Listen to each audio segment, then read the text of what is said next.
Bon, ben, histoire de tenir ma promesse, je vais terminer ma vidéo sur l'écart moyen. Donc, je rappelle l'écart moyen.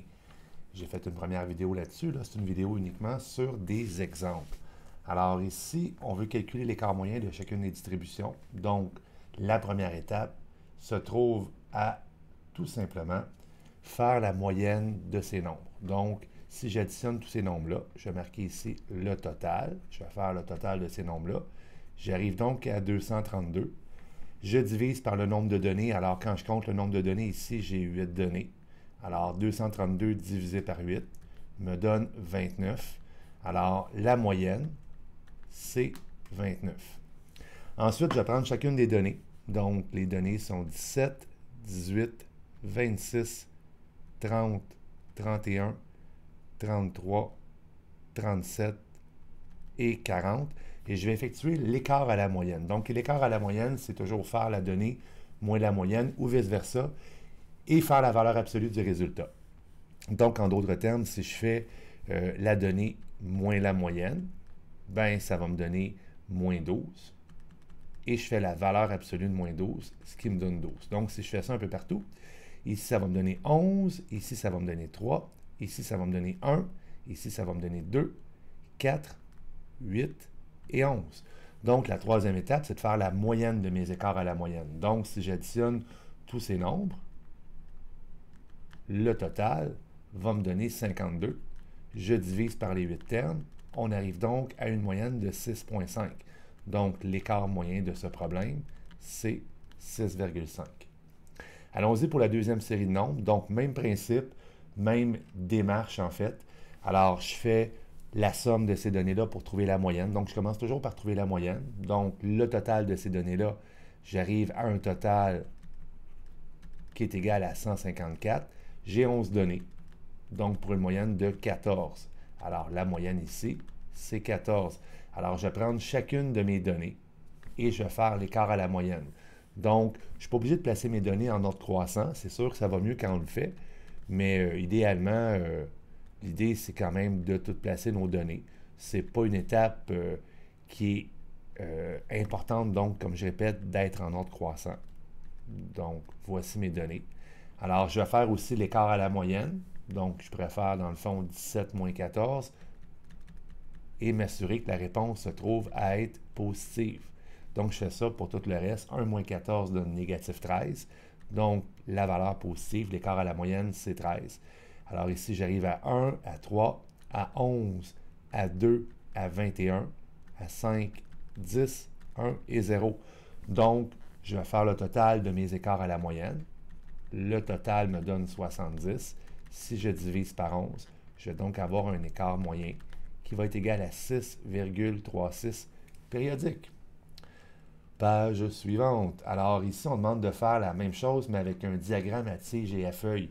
Donc ici, ce que je vais faire, c'est que je vais décortiquer mon diagramme pour marquer mes données. Donc mes données sont 2, 2, 3, 3, 7, 10, 20, 20, 24, 28, 30 et 31. Alors, pour un total en tout ici de 180. J'ai en tout 12 données. Donc, si je fais 180 divisé par 12, je vais arriver avec une moyenne qui est égale à 15. Donc, l'étape suivante, c'est de faire mon tableau de données d'écart à la moyenne. Alors, mes données sont les suivantes. Je vais juste les réécrire en ordre croissant. Alors, j'ai 2, 2, 3, parce qu'avec le diagramme en feuille, ça va bien décrire en ordre croissant. Donc, je vais finaliser le tout. Et je calcule mes écarts à la moyenne. Donc, je fais dans le fond la moyenne qui était de 15 moins 2. Donc, ici, on arrive à 13. Et je fais ça pour tout le reste. Donc, 13, 12, 12, 8, 5, 5, 5 encore une fois, 9, 13, 15 et 16. Donc, l'écart à la moyenne, c'est soit que tu fais la donnée moins la moyenne ou la moyenne moins la donnée, mais l'important, c'est de faire la valeur absolue. Donc, d'avoir une réponse, un écart à la moyenne qui se trouve à être positif. Le total de mes écarts à la moyenne me donne 126. Je divise par mes 12 données. Donc, on arrive à un écart moyen qui est de 10,5. Troisième et dernier problème, donc en fait l'exemple 3.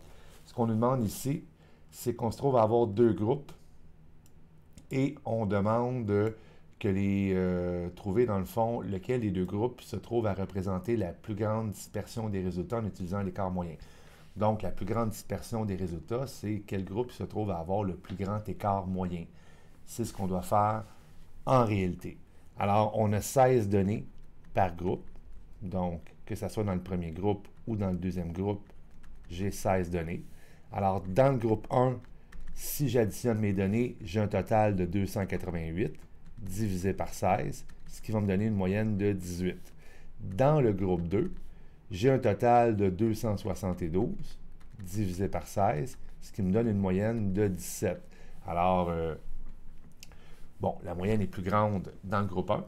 Ce que je vais faire maintenant, c'est que je vais calculer ensuite l'écart moyen.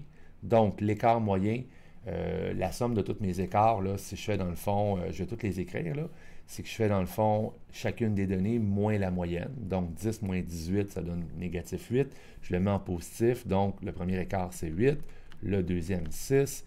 Et ainsi de suite, plus 4, plus 3, plus 3, plus 1, plus 1, plus 0, plus 1, plus 1, plus 2, plus 2, plus 4, plus 5, plus 5, plus 6.